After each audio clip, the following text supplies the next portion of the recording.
Is weird, odd, strange, or just plain bizarre is really your cup of tea? Then the Golden State Media Concepts Weird News Podcast will give you that fix. Can't believe it? Well, listen for yourself as we deliver the strangest news you definitely won't find on CNN or Fox. It's the Golden State Media Concepts Weird News Podcast.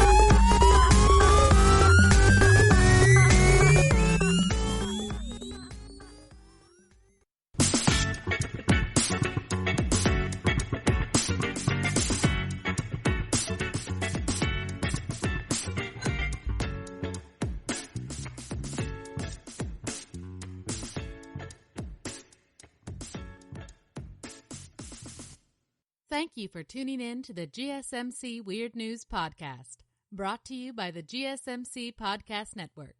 I am your host, Brittany Lawrence. So yesterday I decided I was going to deep clean my children's playroom. My allergies have been so bad lately, so I thought a good deep cleaning of the house might help with some of my nagging indoor issues. Here's the problem though. Many of you might not have kids, so this idea might seem completely foreign to you. But having young children is basically an exercise in futility. You do things only to have them undone right before your eyes, and the words, "Why are you doing that?" become second nature, along with, "You have to wear clothes to go outside." But I'm on the floor, individually cleaning these block foam letters that cover the hardwood, and literally every time I pick one up to clean and stack it, my stack has been compromised or chewed on by my baby. I move her to another spot only for her to find my rag that I set down so that I could move her, and she now has that in her mouth. No worries, no toxic chemicals, just water, but still, ew. And it's just a constant back and forth, back and forth. That feeling, that's kind of like the wackiness of the world. It just doesn't stop. So today, much like the incessant plight of a 1-year-old who doesn't understand why she can't eat inedible objects, literally every 5 seconds, we're going to keep up the weird news, because it's always going to be there. Today, we're going to meet the guy who takes a selfie with an art sculpture, breaks it, and just walks away. Also, not unlike life with my toddlers, find out that the pot of gold at the end of the rainbow wasn't invested well, because leprechauns are turning to a life of crime to keep up. A young boy takes his parents' Mini Cooper for a joyride that ends in a less than joyful way, and the most Gilligan stranded on an island rescue story ever. And if you hang out till the end of the show, I'll be counting down the top 10 weirdest things that have ever fallen out of the sky, because I'm super surprised a list like that exists. But science is super weird. So let's get going. Our first story is reminiscent of a few days ago when I was sitting in my living room while my oldest children were supposed to be napping. All of a sudden, I heard a loud crash. I jumped up and ran to my son's room, expecting the very worst. One of his piggy banks, one I repeatedly have told him not to play with, was shattered on the ground. He just looked at me like he had no idea what had just happened, and it must have just exploded, because he was innocent.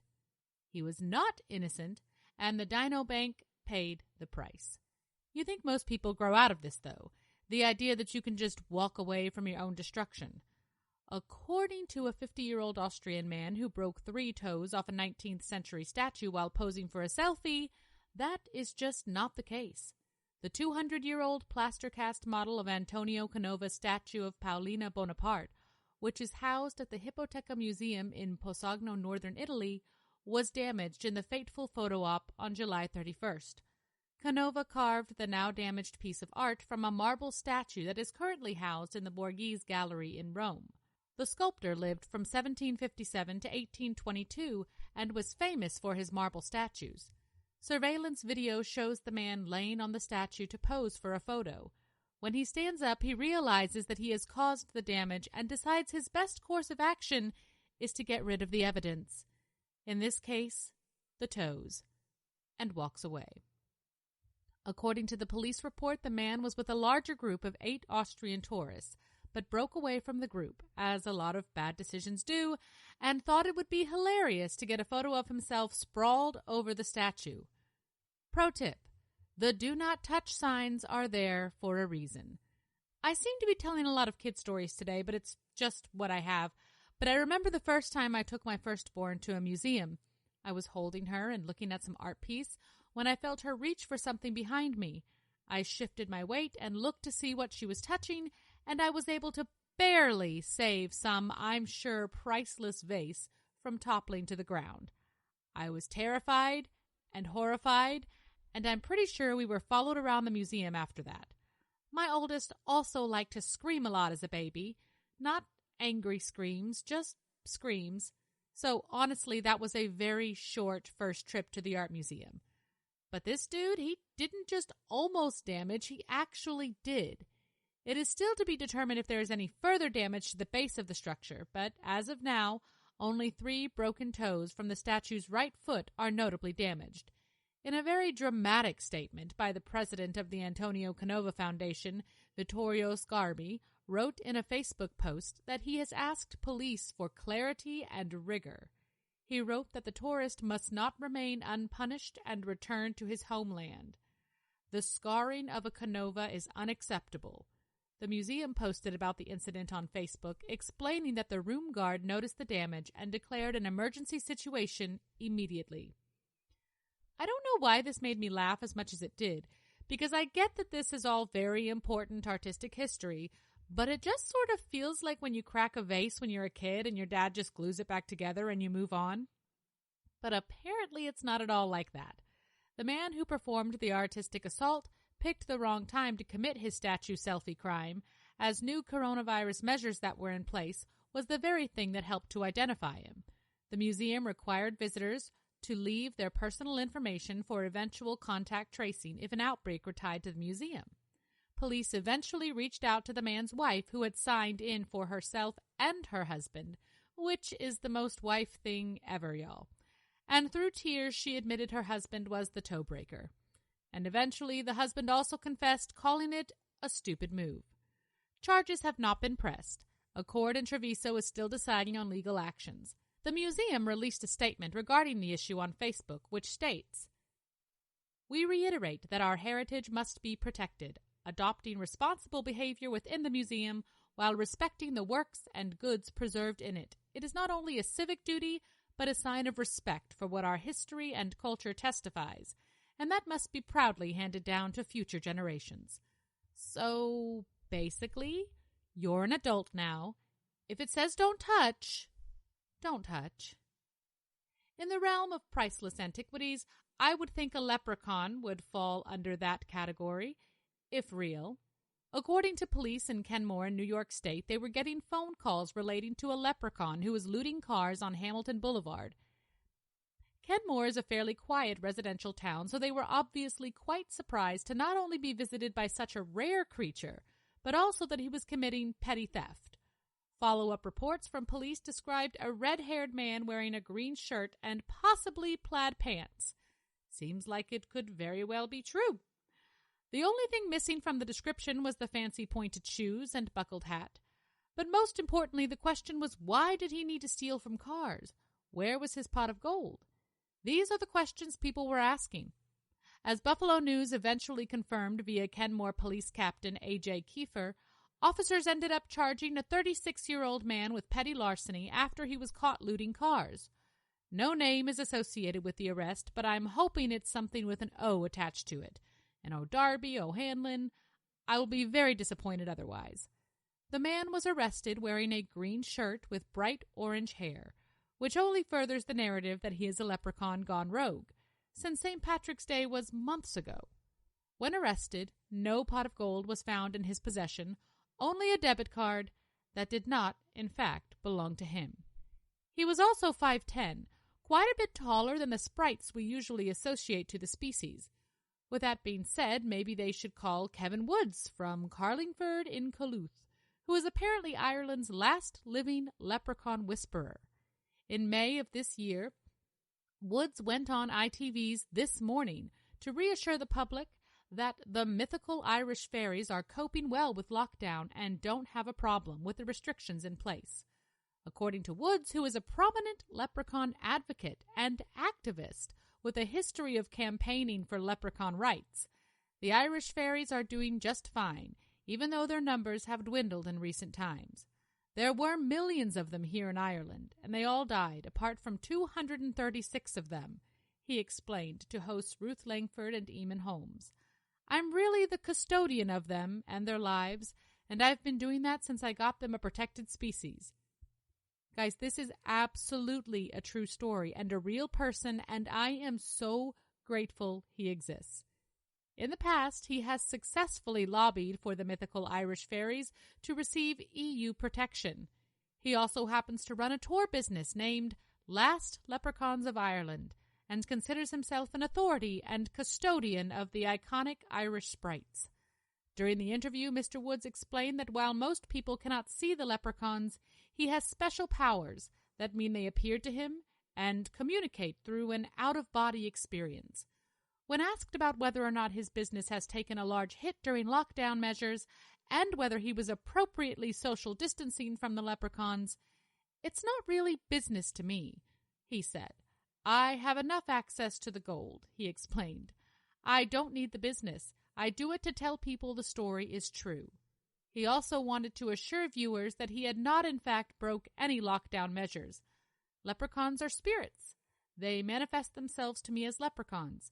I visit them each day. I haven't broken the restrictions," he said. Guys, that story was absolutely magical to me. Thank you, Ireland. Never change. In another instance of Mama Told You Not To, on August 2nd, police were called to the scene of a car crash involving a black Mini Cooper that had not only run through a shed, but had hit a tree. When they got to the scene of the accident, they found an 11-year-old boy behind the wheel. He was taken to an area hospital with serious injuries, but is now doing fine.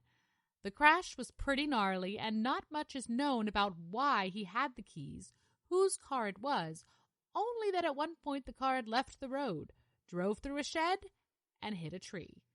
I'm not a police officer, but I can absolutely tell you what happened here. Only because I was that kid. I mean, not so much the stealing a car bit, but when I was 15 and my parents put me in defensive driving classes, I was without a doubt the sorriest student driver in the history of student drivers. When they took me out for my first drive, I was in this fancy red sports car, which only furthered my fear of being behind the wheel. They told me to make a right turn into a neighborhood.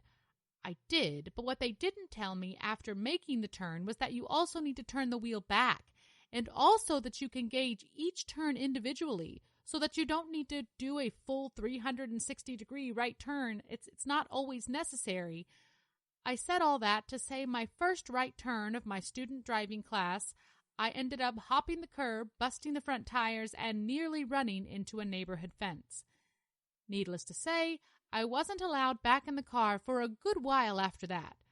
I have figured out the right turn thing now, though, but 15-year-old me was pretty terrified. So absolutely, this 11-year-old kid was making a turn, turned too hard, lost control, and ended up in a shed. I'm glad he's okay. I'm pretty sure he's at least learned a valuable lesson about stealing cars and appropriate turn radius. And as far as new things learned, our next story has a lot of those. I always thought that stories of being stranded on uninhabited islands were not really a thing. Also, the idea of writing SOS in the sand is obviously comical and not something that would actually work. I was wrong on both accounts. Apparently, the whole of human civilization has left some parts of the world untapped. As 3 Micronesian men found out when they got way off course, ran out of fuel, and ended up landing on some tiny, uninhabited Picolot Island 118 miles from their intended destination, according to U.S. and Australian authorities. In an article by CNN, the islands are about 500 miles south of Guam, and when the men didn't arrive in Pulap, a search was requested through the U.S. Coast Guard's Joint Rescue Subcenter in Guam, which enlisted help from units in the region. The men were first spotted by a U.S. Air Force KC-135 tanker operating out of Andersen Air Force Base on Guam after searching for 3 hours, according to a posting on the base's Facebook page. We were toward the end of our search pattern, the KC-135 pilot, Lieutenant Colonel Jason Palmera Yen, said in the post. We turned to avoid some rain showers, and that's when we looked down and saw an island. So we decided to check it out, and that's when we saw SOS and a boat right next to it on the beach. From there, we called in the Australian Navy because they had 2 helicopters nearby that could assist and land on the island. So the guys landed on the island, and their first step was to write SOS in the sand. I love it. I'm also storing that little bit of info for the future, storing it under things you thought were only for the movies but turned out to be very true. A helicopter from the Australian amphibious assault ship HMAS Canberra landed on the beach, dropping off food and water for the stranded trio, while Australian troops confirmed the men's identities and checked they had no major injuries. Meanwhile, a U.S. Coast Guard C-130 from Hawaii dropped a radio to the stranded men so they could communicate with a Micronesian patrol vessel dispatched from Yap. Also, apparently, everyone kept their distance during the rescue, which I found amusing. Pandemics can't even be asked to hold off during a life-and-death rescue mission. In the end, the men were rescued with no injuries and no further incidents. We've had a pretty weird show so far. When we come back, we'll meet a Houdini kitten who refuses to let himself be rescued easily, and a man who couldn't bear the thought of being released from jail, so he went back. Discover just what needs to happen for an entire city to end up with free beer, and end with an impossibly sweet and sad story about lions. Check out the show built around the women of MMA. From the UFC to the extreme cage fighting, we got the fights covered. Listen. It's the Golden State Media Concepts Women's MMA Podcast. The latest news of upcoming fights, discussions of previous matches. Join us as we talk to and about the biggest names in women's mixed martial arts. Past, present, and future. When it's the women's fight game, you know where to listen to. The Golden State Media Concepts Women's MMA Podcast.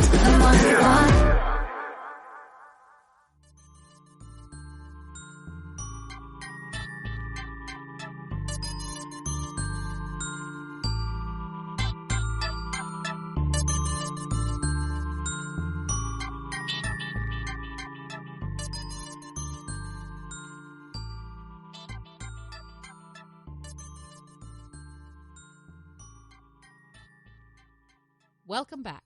Before the break, we discovered a lot about our inner child and desire to break the rules. Between the priceless broken sculptures, thieving leprechauns, and stealing cars, the idea of rules were meant to be broken is proven to be true, but also dumb. We also realize that not all movie tropes are fake. SOS in the sand will really get you home, which is good to know. And if you stick around to the end of the show, I'll be counting down the top 10 things to have ever fallen from the sky. In Norfolk, Virginia, a kitten had rescuers feeling pretty silly as they spent hours trying to rescue the Houdini-esque kitten from an engine and then letting them escape, only for him to run into the engine of another car. Rescuers had to partially dismantle each of the vehicles, with the whole operation lasting several hours in the town of Kings Lynn. The RSPCA was called to a car park where a member of the public heard a cat crying from the Volkswagen Golf. The car's owner gave permission for the car to be lifted to try and free the cat. It had to eventually be taken to a garage where some of the wheels and bodywork were removed to reach the cat underneath the engine. They were relieved to finally get to the cat, but before it could be captured, the finicky feline escaped and ran underneath a BMW in the same shop and lodged himself in the engine. They called the owner of the BMW, who also gave permission for their car to be taken apart. But in an insult to injury routine, the cat once again escaped and ironically lodged itself under the RSPCA van engine. Luckily, the RSPCA van did not require as much dismantling, and they had finally caught on to the kitten's tricks, and a firefighter managed to catch the kitten in his arms before they could make a run for the next unfortunate vehicle.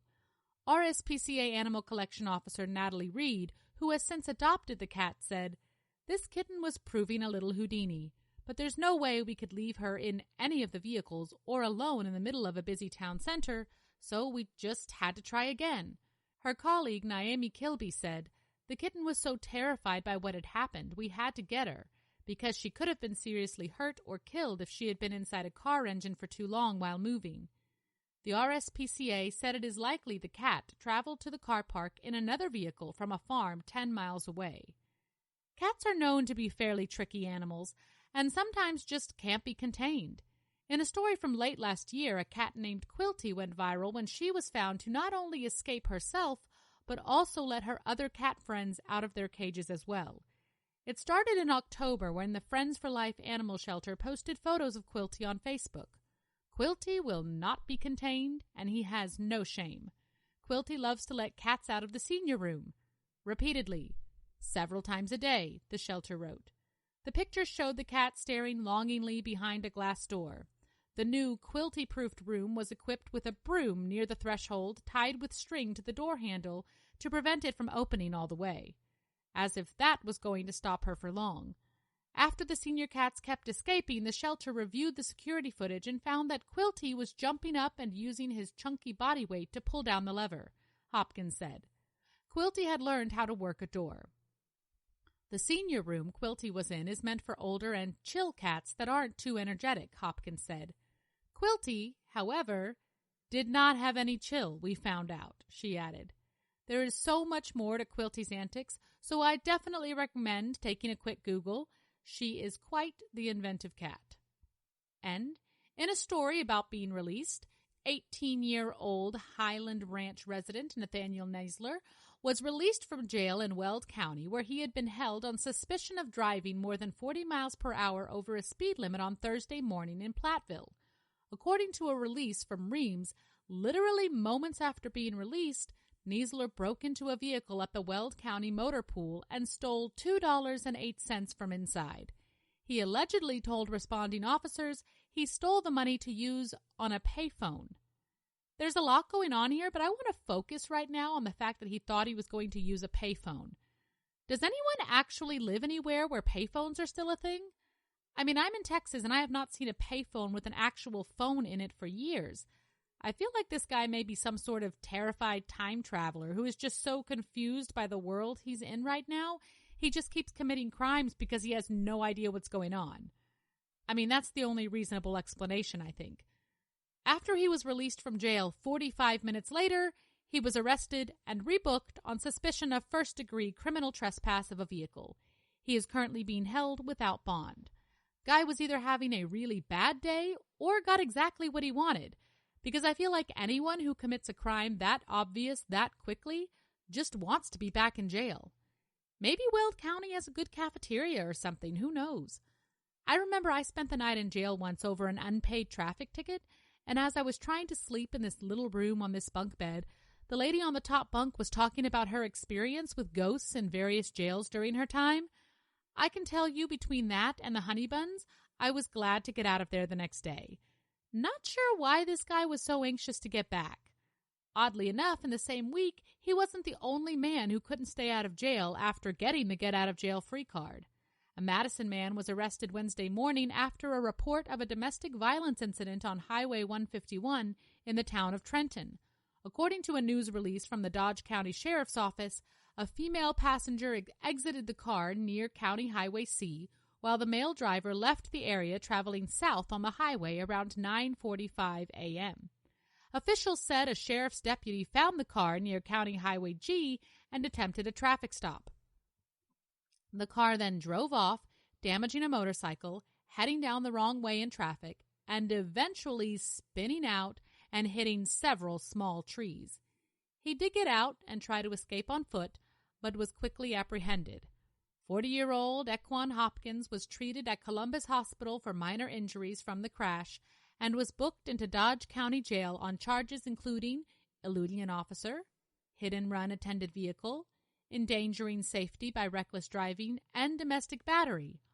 All of this just 45 minutes after being released from the same prison.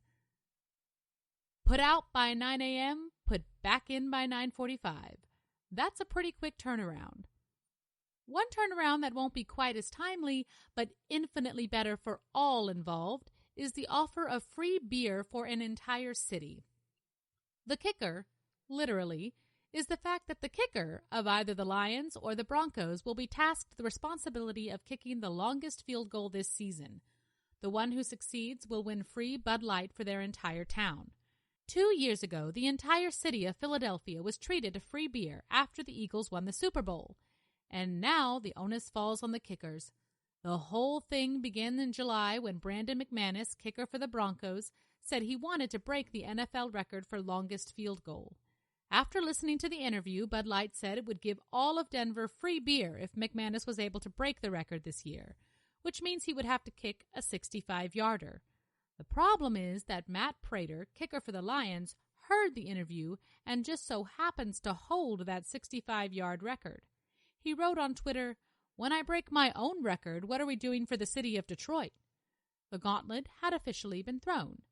Back in 2013, Prater hit a 64-yard field goal against the Titans, which broke the previous record of 63 yards.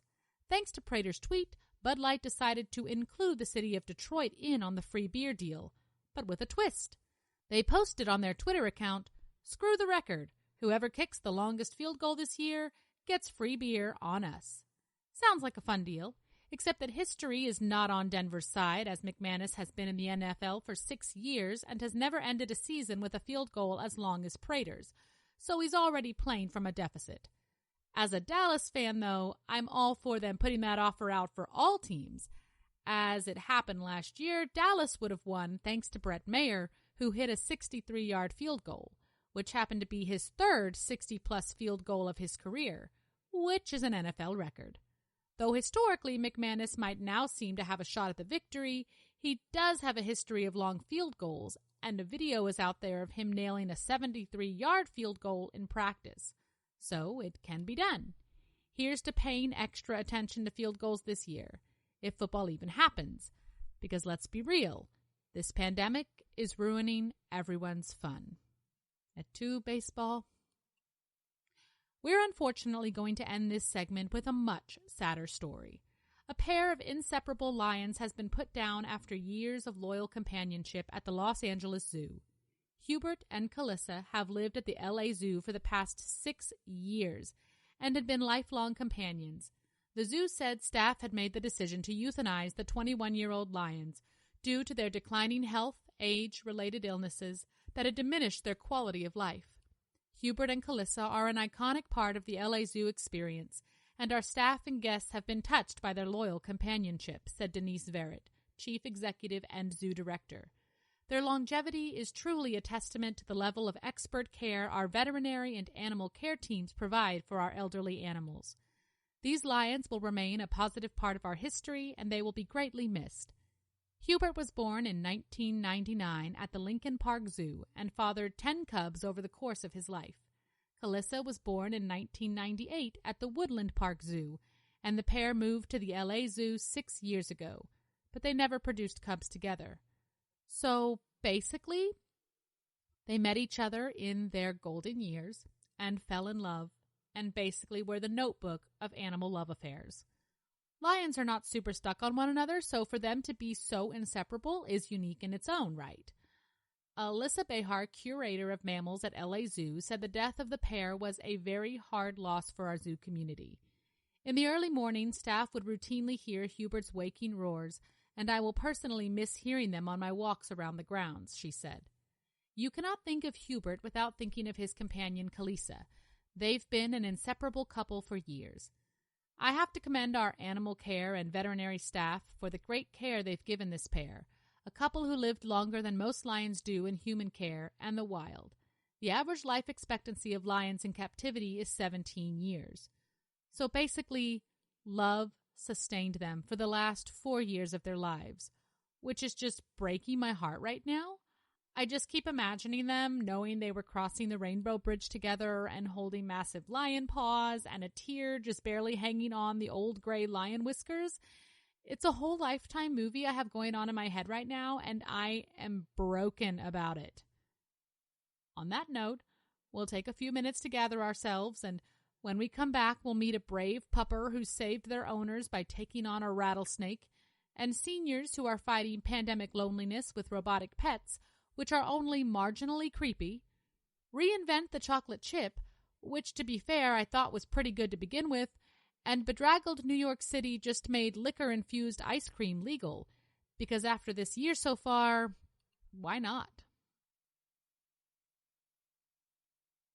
Are you tired of the same old news? Are you sick of the seemingly endless political spin and negativity? The GSMC America Still Beautiful podcast is a weekly news podcast covering all the top positive and uplifting news stories. We cover stories that will inspire, uplift, and remind you of the good in the world. Tune into the Golden State Media Concepts America Still Beautiful podcast to get all the great and positive news stories of today. Download the GSMC America Still Beautiful podcast on iTunes, Stitcher, SoundCloud, Google Play, or anywhere you find podcasts. Just type GSMC in the search bar.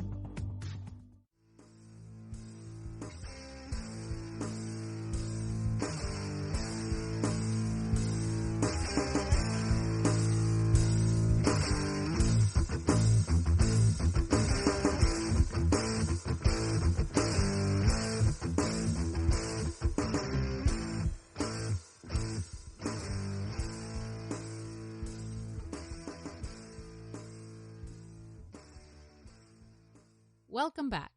In our last batch of weird news, we realized that you just can't keep a good cat down, that some people just can't stay out of jail, found a renewed interest in field goals in football, and that lions are capable of pure love. At the end of the show, I'll be counting down the top 10 strangest things to ever fall from the sky. Our first story is kind of an apology for how I ended the last segment. A Rapid City, South Dakota Yorkshire pup saved the day recently when he took a bite from a rattlesnake to save his owners. The 11-year-old Yorkie named Bear was obviously named a hero by his owners and those who heard the story. Bear survived and is recovering. Devin Deed and his wife Alex were hiking last week on Centennial Trail, a route in the Black Hills National Forest, when they came upon the rattlesnake. They told local news station KEVN their dog, an 11-year-old Yorkie Terrier named Bear, noticed the rattlesnake before the couple did and ended up getting bit. Alex would have stepped on the snake, and it would have bit her if Bear had not been there to take the bite, Devin told the outlet. Bear took the bite like a champ. He didn't yip or bark, Devin said, but the couple knew to immediately take the dog to the vet when they noticed he wasn't putting any weight on his front leg. By the time Bear was carried back to the car and driven to medical help, the terrier was unable to walk. The vet determined that Bear had endured only one puncture wound, a bite on his chest. Thankfully, the veterinarians and technicians at the emergency animal clinic in Rapid City were wonderful, Devin shared. The vet took him and immediately started a blood transfusion. After a heartbreaking night at the vet's office, Alex and Devin were told they would be able to retrieve Bear in another 24 hours. He's doing surprisingly well. He's walking around just fine and as happy as could be. He's a tough little guy, and most definitely a hero, Devin said. Dogs are known for being the most angelic of creatures, and we are obviously undeserving of them. This past weekend, a police dog in Powys, Wales, on his first line of duty, K9 Max with the Defied Powys Police Department, and his handler, PC Peter Lloyd, responded to a call about a missing mother and her 1-year-old child in a remote location. The German Shepherd Cross had just been licensed, but he got the chance to show what he was made of as he put his training to work during the search for the missing mother and child. BBC News reports the woman had not been seen or heard from for 2 days. Officials say because this was out of her character, concern for her safety was very high. Many agencies responded to the call. There was, however, a lot of ground to cover, and the police dog's ability to search quickly and accurately was extremely important in this case. Max guided Lloyd over a large amount of the land until 1:30 p.m. that day. Lloyd spotted a woman waving for help. She was found near a steep ravine on the side of a mountain. The mother and her baby were rescued and then checked out by medical personnel to make sure everything was okay. Once again, Puppers saves the day. The woman and her child were okay with minimal injuries. I'm going to use these stories to further my ever-ongoing argument about why our children need a dog. For life-saving reasons, obviously. The problem with following that story with this next one is that my husband will also have the option of telling me robotic pets are just as good as real ones, as seniors in Florida are being given robotic dogs and cats to combat the loneliness spurred on by the pandemic. Since the coronavirus outbreak, strict visitation rules and social distancing guidelines imposed at nursing homes in Florida have left some seniors feeling isolated. In order to help them cope during the pandemic, the Florida Department of Elder Affairs is providing them with some furry new friends. The agency announced on Monday that it's providing 375 therapeutic robotic pets to socially isolated seniors and adults living with Alzheimer's disease and dementia, according to a news release issued by the agency. We know social isolation disproportionately affects older adults, and COVID-19 has required people with dementia and their caregivers to remain alone for extended periods of time, the release states. According to CNN, the state's Department of Elder Affairs hopes the pets can help the seniors combat social isolation and depression by improving their overall mood and quality of life. An alternative to traditional pet therapy, research shows that the robotic pets have similar positive effects and is highly successful in decreasing social isolation for older adults, according to the agency's news release. We know social isolation disproportionately affects older adults, and COVID-19 has required people with dementia and their caregivers to remain alone for extended periods of time. Department of Elder Affairs Secretary Richard Produm said in a statement, "We look forward to delivering these therapeutic robotic pets to those who will benefit from their companionship. The robotic pets were created by Ageless Innovation, a company that is devoted to developing fun and engaging products geared toward older adults. The company has also partnered with the Association on Aging in New York to distribute up to 11,100 robotic pets to those who are at the most risk for social isolation. To be fair, the idea of a pet that I don't have to potty train is pretty enticing considering the amount of poop I have stepped in while potty training children." Along the same vein of making good things maybe a bit better, a former Tesla engineer has reinvented the wheel, so to speak, as they have created what may be a better chocolate chip. To be fair, I don't think you can extra perfect something that is already perfect, but they have tried. He has completely redesigned the chip so that, in his words, they will cook and taste better. In a story by Nerdist, Dandelion Chocolate of San Francisco has improved on the classic teardrop chocolate chip shape. They are now using their own original, radically different chip, created by collaborator Remy Lebesque. He's an industrial designer who has worked with Tesla, Honeywell, and Joop. The confectionery company's executive pastry chef Lisa Vega and founder Todd Masonis tasked Lebesque in 2018 with coming up with a better version of a chocolate chip. The result of his work is a stylish, flatter, shiny, pyramid-like chocolate chip that offers more surface area, and that means a more enjoyable cookie. These are large chips, too. They weigh 3.5 grams each. Vega uses them in her maybe the very best chocolate chip cookie recipe, featuring just 2 ingredients, cocoa beans and organic cane sugar. They consist of 70% dark chocolate and measure at 1 square inch. They're specifically designed to hold up during the cooking process. In a press release, Dandelion Chocolate said, Lebesque theorized that the thermal mass of a thin piece of chocolate melts more quickly on the palate. So, he proposed a novel prototype that was square and faceted, with the edges of the chip tapered to as thin as possible without compromising structure.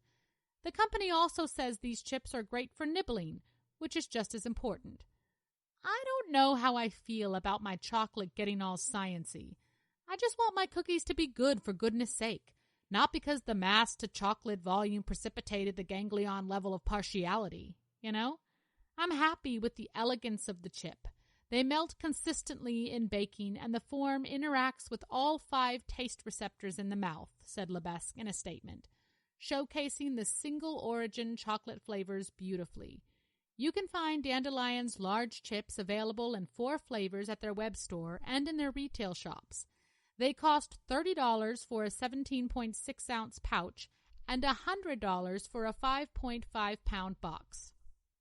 These big chips come with a big price. I think I'll stick with my grocery chips. They seem to fit perfectly in my palm when I sneak a handful of them when my kids aren't looking. Those hack jobs one you're trying to sell me for $100 look like they might actually cut me. And on things that could be made but maybe didn't need to be, New York recently made alcoholic ice cream legal. I don't know, have we taken fusion too far at this point? I feel like at some point ice cream needs to just be allowed to be ice cream. Perfection in all its glory. But I may be in the minority here, I get that.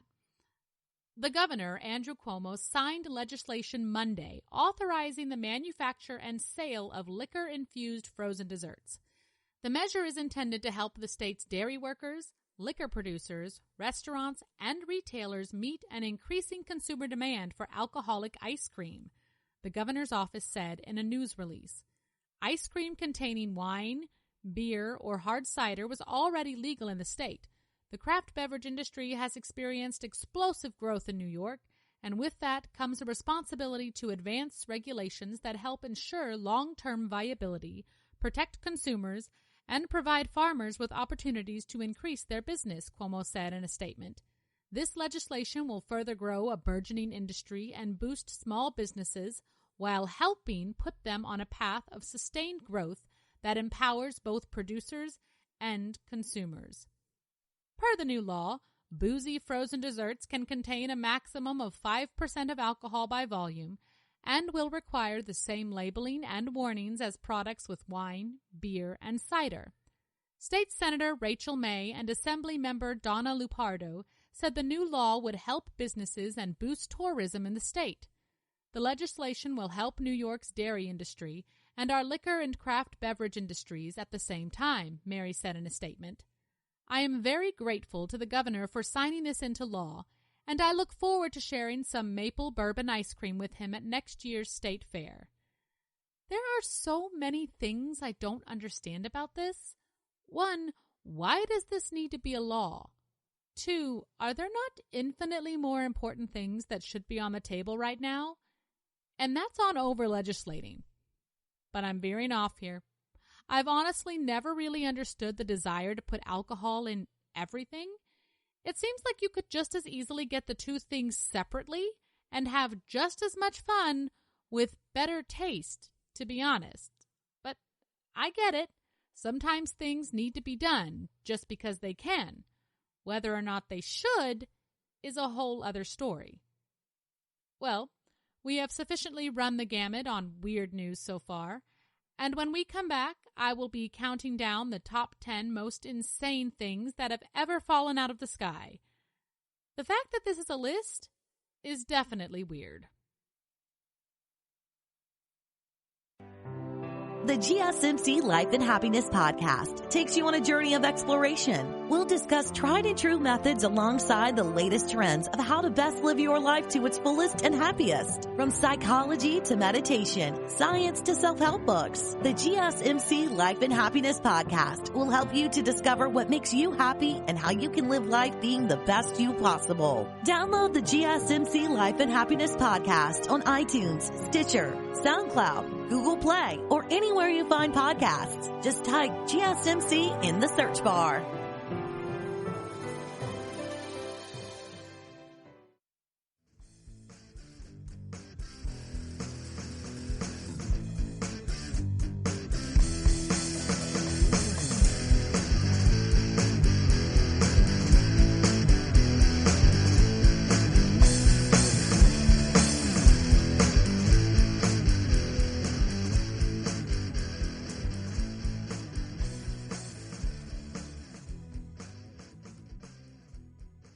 Thanks for hanging out, guys, and welcome back. In our last segment, we learned that dogs are still man's best friend and still infinitely better than a lot of people, and tried to make already good things better by redesign and alcohol. Whether or not they were successful is still up for debate. We're going to close out this episode by counting down the top 10 most insane things to ever fall from the sky. So, let's get going. Number 10. Frozen Iguanas. While residents of Tallahassee, Florida, braced for their first measurable snowfall in 28 years this January, other Floridians braced for a hailstorm of frozen iguanas. The cold-blooded lizards are an invasive species in Florida, where they like to make their homes in suburban tree branches. When the temperature goes down, iguanas literally shut down. and they can no longer hold on to the trees, said Ron Magel, wildlife expert and communications director for Zoo Miami. The paralyzed iguanas tumble out of the trees and remain stock still, but not dead, until temperatures warm, allowing them to revive and scurry off again. Florida also saw an iguana rain in 2008. I can't help but feel this will kind of be how we all are when we come out of quarantine eventually. Just kind of shake off the pandemic and crawl away to this new normal. Number 9.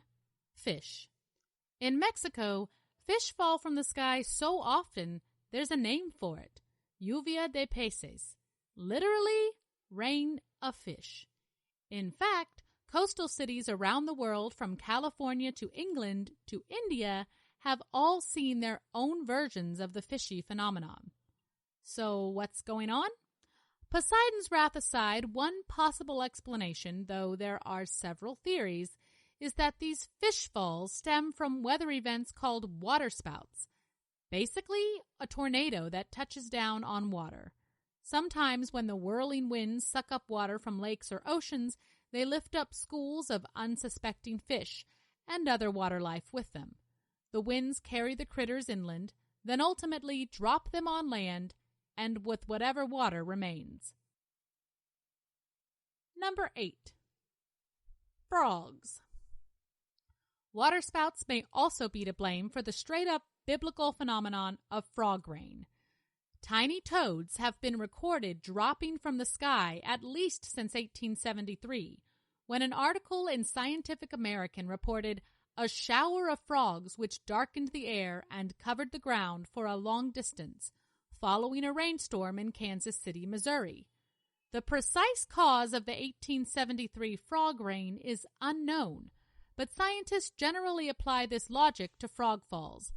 If a strong wind could overturn a car or rip a tree from the ground, it could certainly carry a frog far from its swampy home. The fact that science sometimes doesn't know how these things happen is kind of strange to me.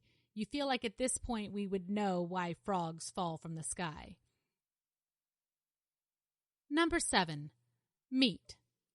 Okay, but what makes chunks of meat drop from the sky? This question captivated America in 1876, when, over the course of several minutes, a field in Bath County, Kentucky was beset by a steady rain of what appeared to be flakes of beef. According to a report in Scientific American, 2 gentlemen who tasted the puzzling sky beef could not agree on whether it was actually mutton or venison. A third man attested it was, in fact, bear. One analyst concluded it was not meat at all, but a type of cyanobacteria that congealed into a fleshy jelly when exposed to rain. Others were convinced it was buzzard barf. Oh. For better or worse, the mysterious Kentucky meat shower of 1876 remains that. A mystery. Number 6. Blood rain. Sometimes microorganisms are easier to blame for weird weather phenomena. Case in point, residents of several villages in northwest Spain received an unpleasant surprise in 2014 when they noticed that the water in their fountains had turned a gory shade of red. The tint wasn't left behind by a guilty murderer's bloody hands, but rather by microscopic algae that arrived in recent rainfall. Studies confirmed that the blood rain was teeming with freshwater algae, called Haematococcus pluvalis, which produce a red pigment when they're stressed. Number 5. Spiders. Millions of tiny spiders fell from the sky in Australia in 2015. Guys, I'm just going to interject here and talk about the fear. You know that I already have the fear of oceans. I don't know that I've ever mentioned my fear of Australia, but I definitely have one of those too, because all of the weird, scary, crazy animal things that happen all seem to happen in Australia. And spiders are the worst insect out of all the insects. And the idea of them falling from the sky on top of me couldn't be any more of a nightmare if it wanted. And apparently, this wasn't even the first time. This phenomenon, known as spider rain or angel hair because of the silky hair-like threads the spiders leave behind, occurs when huge groups of spiders engage in behavior called ballooning at the same time. When ballooning spiders climb some high area and stick their butts up in the air and release silk, they just take off. Rick Vetter, a retired arachnologist at the University of California. Also, arachnologists exist. Somebody out there just spends their days studying spiders on purpose. I do not understand. Anyway, he told Live Science that this is going on all around us all the time. We just don't notice it. Gratefully. Thankfully. Number 4. Golf balls. According to a local news report, dozens and dozens and dozens of golf balls littered the streets of Punta Gorda, Florida, following a heavy downpour in 1969. The balls baffled the waterfront community. No golf courses or driving ranges in the area reported any balls missing. The likeliest explanation? Perhaps a waterspout passed over the pond at a nearby golf course, sucking decades of poorly aimed balls into the Florida sky. Number 3. Russian gold. It rained gold in Siberia for a few glorious minutes in March 2018, when an old transport plane carrying an estimated $378 million in gold, platinum, and diamonds accidentally spilled its cargo while taking off from Yakutsk Airport. According to airport officials, the plane's cargo hatch ripped open during takeoff, causing nearly 200 solid gold bricks to tumble onto the runway and nearby snow. Sadly, for treasure hunters, police say they have recovered all of the spilled booty. Number 2. Boiled bats. In January 2018, hundreds of heat-stricken bats fell from the trees of Campbelltown, Australia. After a heat wave launched local temperatures up to 111.5 degrees Fahrenheit, absolute hell, the bats, a species of flying fox called Pteropus poliocephalus, can safely handle temperatures of about 86 degrees Fahrenheit before the heat addles their brains, much like me. After that, they basically boil. Kate Ryan, the colony manager for the Campbelltown bats, told a local paper.